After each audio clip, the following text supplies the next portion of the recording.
अस्सलाम वालेकुम नाज़रीन, उर्दू ट्रेंड्स के साथ मैं हूं रज़ा अब्बास और आज की इस वीडियो में हम बात करेंगे एक हमेशा की तरह एक अहम मौजू के ऊपर। आपको बताते चले कि फ़्रांस के सदर की जानिब से एक इंतहाई अफसोसनाक और काबिल मज़म्मत जो बयान है वो सामने आया है, जिसमें उन्होंने कहा है कि रसूलुल्लाह की शान में जो गुस्ताखी की जो खाके फ़्रांस के जो एक मैगज़ीन में जो नशर की जाते हैं, जिनकी तशहीर की जाती है, वो फ़्रांस बंद नहीं करेगा बल्कि जो उनकी जो सिलसिला है तशहीर का वो जारी रखेगा। उनके इस बयान के बाद दुनिया इस्लाम की जानिब से काफ़ी एक शदीद किस्म का रद्द-ए-अमल सामने आया है।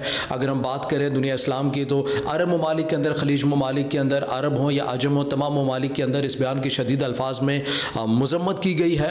और इसके साथ साथ सोशल मीडिया के ऊपर ये कहा जा रहा है, आवाम की जानिब से सार्फिन ने भी अपने गम और गुस्से का इजहार किया है, जिसमें सार्फिन ने कहा है कि फ़्रेंच प्रोडक्ट्स हैं उनका बाइकआउट किया जाए और हर किस्म का जो नाता है मुस्लिम ममालिक की जानिब से वो फ़्रांस से इसका जो है वो बाइकआउट कर दिया जाए। इन तमाम चीज़ों के साथ साथ नाज़रीन हम आपको बताते चलें कि आपको याद होगा कि न्यूजीलैंड में एक अफसोसनाक वाक़या पेश आया था, जिसमें एक सफ़ाक की जानिब से अपनी सफ़ाकियत को बरकरार रखते हुए ऑनलाइन तमाम तर कार्रवाई उसने दिखाई थी, जिसके अंदर उसने मुसलमानों को अपनी दरिंदगी का निशाना बनाया था और गोलियों की बौछार की थी, जिसमें मुतादिद मुसलमानों को शहीद कर दिया गया था। इसके ऊपर जो न्यूजीलैंड की हुकूमत का जो इक़दाम था किसी हद तक मस्बत था, लेकिन हम काबिल एतमाद और काबिल भरोसा न्यूजीलैंड के उस इक़दाम को नहीं करार दे सकते। अब ये कह सकते हैं कि न्यूजीलैंड की हुकूमत ने जो खून था उसकी सफाई ज़रूर की, लेकिन जो उसके जो अमली इक़दाम जो कि करने चाहिए थे वो नहीं किए। वो अमली इक़दाम क्या थे?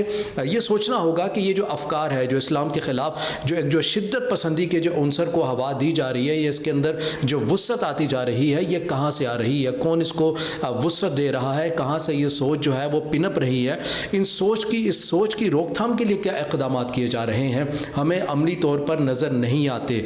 यहाँ पर गफलत हमारे अपनों की भी है। अगर हम बात करें इस्लामी दुनिया के हवाले से, तो इस्लामी दुनिया के हवाले से हमने ऐसे इक़दाम हमें किन ममालिक की जानिब से मिलते हैं जिन्होंने इस्लामफोबिया के इक़दाम की रोकथाम के लिए या इस्लाम का जो सही चेहरा जो दीन इस्लाम का है, वह दीन नाब व दीन हक़ का जो एक सही जो चेहरा है वो किसने किस हद तक दिखाया है। आज का एक जदीद दौर है, मगर हमें नज़र आता है कि हम अपने दीन इस्लाम के जो एक मस्बत चेहरे की तशहीर में हम नाकाम नज़र आते हैं। उसका फ़ायदा दुश्मन लेता है, वो दुश्मन लेता है जो रोज़े अव्वल से दीन इस्लाम का दुश्मन नज़र आता है।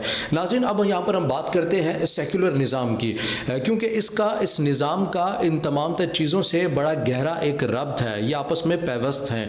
आपको बताते चलें कि सेकुलर निज़ाम से मुतल्लिक अगर हम आपको बताएं कि मुल्क पाकिस्तान की मिसाल ले लें, बहुत सारे मुतादिद ऐसे सहाफ़ी हैं, बहुत सारी मुतादिद ऐसी बड़ी बड़ी शख्सियात हैं जो इस बात के ऊपर यकीन रखते हैं कि सरज़मीन के अंदर, हर सरज़मीन के अंदर सेकुलर निज़ाम हो। क्यों हो? क्योंकि उस निज़ाम के अंदर हर किस्म की आज़ादी है, जिसका जो दिल चाहे वो बोल सकता है, वो तमाम तर चीज़ें कर सकते हैं। हम आपके सामने फ़्रांस की ही मिसाल रखते हैं। फ़्रांस के अंदर हमने देखा कि एक कानून सामने आया जिसके अंदर मुस्लिम जो ख़वातीन हैं उनके ऊपर हिजाब के ऊपर पाबंदी लगा दी गई। नाज़रीन, फ़्रांस में हमें पता होना चाहिए कि वहाँ पर एक सेकुलर निज़ाम है।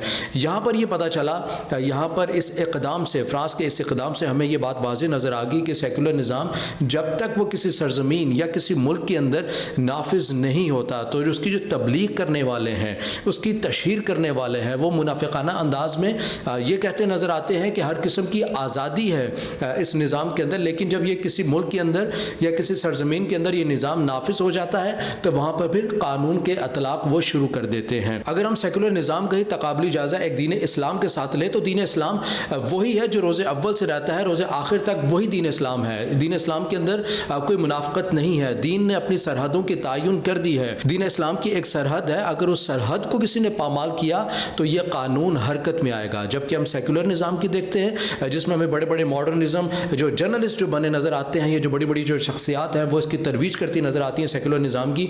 वो ये कहते हैं कि इस निज़ाम के अंदर कोई सज़ा नहीं होगी, कोई तलाक़ नहीं होगी, किसी किस्म की कोई पाबंदी नहीं होगी, लेकिन जब यह किसी मुल्क या किसी सरज़मीन के अंदर ये निज़ाम नाफिज हो जाता है तो फिर इसके दो चेहरे नज़र आते हैं, जिसकी मिसाल हमने आपको फ़्रांस की हुकूमत से ही दी है।